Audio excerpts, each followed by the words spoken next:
Hello dear friends, London broad ഏറ്റവും ഇതിലോട്ട് എല്ലാവർക്കും സ്വാഗതം. ഇപ്പോൾ യു കെയിൽ ഇപ്പോൾ കെയർ സ്റ്റാമർ ഗവൺമെൻറ് രാജിവെച്ച് പകരം ആൻഡി ബെൻഹാം ആണ് ഇപ്പോൾ യു കെയുടെ പ്രൈം മിനിസ്റ്ററായിട്ട് അധികാരം ഏറ്റെടുത്തിരിക്കുന്നത്.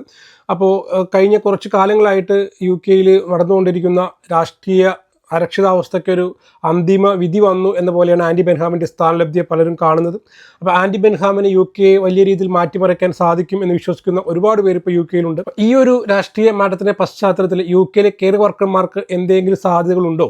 യു കെയിലെ കെയർ വർക്കർമാരെ സംബന്ധിച്ച് അവർക്ക് ഇനി ഡിപ്പെൻഡൻസിനെ കൊണ്ടുവരാൻ സാധിക്കുമോ, അല്ലെങ്കിൽ അവർക്ക് ഇനി എന്തെങ്കിലും താൽക്കാലിക ആശ്വാസകരമായിട്ടുള്ള നടപടികൾ എന്തെങ്കിലും പ്രതീക്ഷിക്കാമോ എന്നൊക്കെ പല കോണുകളിൽ നിന്നും പല രീതിയിൽ കമൻറ്റുകളായി മറ്റും നമ്മുടെ ഇൻസ്റ്റാ ഇൻബോക്സിലും അല്ലെങ്കിൽ കമൻറ്റ് ബോക്സിലൊക്കെ കാണുകയുണ്ടായി. അപ്പോൾ ഇതുമായി ബന്ധപ്പെട്ട് BBC അതേപോലെ തന്നെ ദ ഗാർഡിയൻ തുടങ്ങിയ വലിയ യു കെ ലേറ്റസ്റ്റ് അപ്ഡേറ്റ്സുകളൊക്കെ പുറത്തുവിടുന്ന ന്യൂസ് ചാനലുകളിൽ നിന്നും അതേപോലെ തന്നെ യു കെ ഗവൺമെൻറ് സൈറ്റുകളിൽ നിന്നൊക്കെ കിട്ടിയ വിവരത്തിനനുസരിച്ചുള്ളൊരു വീഡിയോ ആണ് ഇന്ന് നിങ്ങളുമായി ചർച്ച ചെയ്യാൻ വേണ്ടി പോകുന്നത്. അപ്പോൾ വീഡിയോ ഇൻഫോർമേറ്റീവ് ആയിരിക്കും.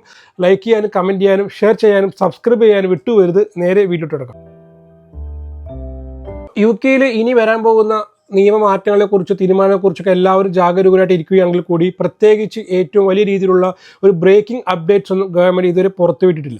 അപ്പോൾ പ്രത്യേകിച്ച് കെയർ വിസയിലുള്ള മാറ്റങ്ങളെക്കുറിച്ചൊന്നും ഗവൺമെൻറ് പറയാൻ തയ്യാറായിട്ടില്ല. പ്രധാനമായിട്ട് പറയുകയാണെങ്കിൽ ഇപ്പോൾ സോഷ്യൽ കെയർ മേഖലയൊക്കെ ഉയർത്തിക്കൊണ്ടുവരും എന്നാണ് ഈ ഒരു വിഷയത്തെക്കുറിച്ച് പ്രധാനമന്ത്രിയായിട്ടുള്ള ആൻഡി ബെൻഹാം അധികാരമേറ്റ ഉടനെയുള്ള ആദ്യ പ്രസംഗത്തിൽ പ്രസ്താവിച്ചത്. NHS പോലെയുള്ള മേഖലകളിലെല്ലാം നല്ല രീതിയിൽ ഉയർത്തിക്കൊണ്ടുവരാൻ വേണ്ടിയുള്ള പരിശ്രമങ്ങൾ ഉണ്ടാകുമെന്നും അതിനുവേണ്ടി പ്രയത്നിക്കുമെന്നും അദ്ദേഹം വ്യക്തമാക്കുകയുണ്ടായി. പുതുതായി വരുന്ന വിദേശ കെയർ വർക്കേഴ്സിനൊക്കെ അവരുടെ വിസയിലേക്ക് ഒരുപാട് കടുത്ത നിയന്ത്രണങ്ങൾ ഉണ്ടെങ്കിൽ കൂടി അവർക്ക് വിസ മറ്റൊരു വിസയിലോട്ട് സ്വിച്ച് ചെയ്യാനും അതേപോലെ തന്നെ വിസ റിന്യൂ ചെയ്യാനും ഒക്കെ 2028 ജൂലൈ 22 വരെ സമയമുണ്ട് എന്നുള്ളത് ആശ്വാസകരമായിട്ടുള്ള ഒരു കാര്യം തന്നെയാണ്. അതുകൊണ്ട് തന്നെ നിലവിൽ യു കെയിലുള്ള ആൾക്കാർക്ക് പെട്ടെന്ന് രാജ്യം വരേണ്ടി വരും എന്നൊരു ഭീതി ആവശ്യമില്ല. 2028 വരെ അവർക്ക് വിസ റിന്യൂ ചെയ്യാനും ആ കാലയളവിൽ അവർക്ക് വിസ സ്വിച്ച് ചെയ്യാനും അവർക്ക് പറ്റും.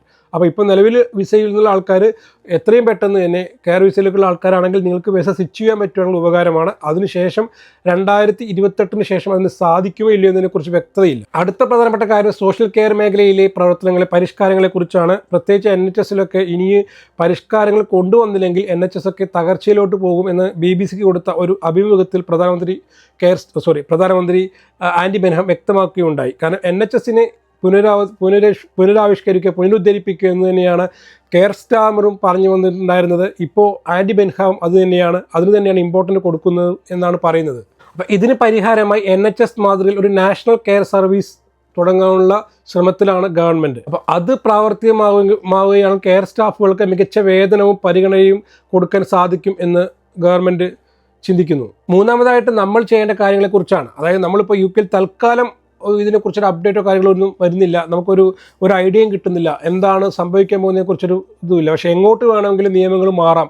ചിലപ്പോൾ നാളെ തന്നെ നിയമം വരാം. കെയർ വർക്കേഴ്സിനെ കൂടുതൽ റിക്രൂട്ട് ചെയ്യുന്നു, അവർക്ക് ഡിപ്പെൻഡൻറ്റ് വിസയിൽ അവർക്ക് ആൾക്കാരെ കൊണ്ടുവരാൻ സാധിക്കുന്നു, നാളെ തന്നെ ഒരു നിയമം വരാം. ചിലപ്പോൾ 2028 ജൂലൈ 22 മുൻപ് തന്നെ വിസ റദ്ദാക്കിയേക്കാം. അതിനും സാധ്യത കാണുന്നുണ്ട്. അപ്പോൾ അതുകൊണ്ടൊക്കെ തന്നെ നമ്മൾ ചെയ്യേണ്ട എന്താണ്, നിലവിൽ നിങ്ങൾ ഈ കെയർ വിസയിലൊക്കെ ആണെങ്കിൽ പറ്റുന്ന രീതിയിൽ ട്രൈ ചെയ്തുകൊണ്ടേയിരിക്കുക.